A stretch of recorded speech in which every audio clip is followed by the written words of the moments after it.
আসসালামু আলাইকুম রহমতুল্লাহ। 10 নং বোর্ডের আমাদের আরো একজন প্রিয় মুখ সহকারী মৌলভীর ভাইবা দিয়ে এসেছেন, তো আমরা ভাইয়ের অভিজ্ঞতা শুনবো।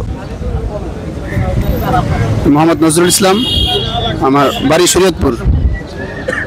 প্রথম প্রবেশ করার পরে সালাম দিলাম, আমাকে বসতে বললেন। পরে কাগজ চাইলেন, আমি কাগজ দিলাম। এরপর জিজ্ঞাসা করলেন যে আপনি ফাজিল না অনার্স? আমি বললাম ফাজিল। ফাজিল বলার পরে আমাকে একপাশে রেফার করে দিয়েছে, ওনার সাথে কথা বলেন। পরে জিজ্ঞাসা করলেন যে ফাজিলের ইসমি তাফজিল কি? আমি উত্তর দিলাম যে আফজলু। এরপরে জিজ্ঞাসা করলেন যে সূরা ফাতিহার মধ্যে ইয়াকা না'বুদু ওয়া ইয়াকা নাস্তাঈন, নাস্তাঈন কেন ব্যবহার করছে এখানে? আমি বলতে পারি না, আমি বললাম স্যার আপাতত মনে নেই। এরপর জিজ্ঞাসা করলেন সূরা ইখলাস তেলাওয়াত করেন। আমি সূরা ইখলাস তেলাওয়াত করলাম। এরপরে জিজ্ঞাসা করলেন যে বুখারী শরীফের প্রথম হাদিস মনে আছে? আমি জি স্যার মনে আছে। বললেন যে প্রথম রাবীর নাম কি?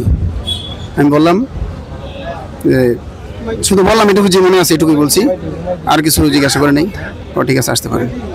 আসসালামু আলাইকুম। জি, ধন্যবাদ ভাইকে ওনার অভিজ্ঞতা শেয়ার করার জন্য। আমাদের আরো একটি প্রিয় মুখ 10 নং বোর্ডের সহকারী মৌলভীর ভাইবা দিয়ে এসেছেন, আমরা ওনার অভিজ্ঞতা শুনবো।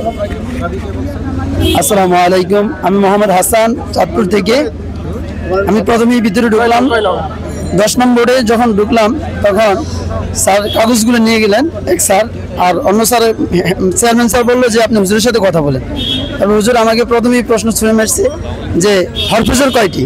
তা আমি বললাম। তারপর বলছে যে আপনি সূরা কাউসার তেলাওয়াত করেন, প্রথম আয়াতের অনুবাদ করেন। আমি অনুবাদ করলাম। তারপরে আমাকে প্রশ্ন করলো আল কাউসার এটা ইয়া বলেন যে এটা মাজদার কি, সেটাও বললাম। তারপর বললো যে কাউসারদের একটা ভার্সন আছে, একক ভার্সনটা বলেন। আমি জিনিসটা বুঝতে পারি না ভালো মতো, এই জন্য স্যারকে বললাম স্যার আমার তো মনে নাই, তো আমার দুঃখিত। তারপর স্যার বলছে ঠিক আছে আসে। জি, ধন্যবাদ ভাইকে ওনার অভিজ্ঞতা আমাদের সাথে শেয়ার করার জন্য।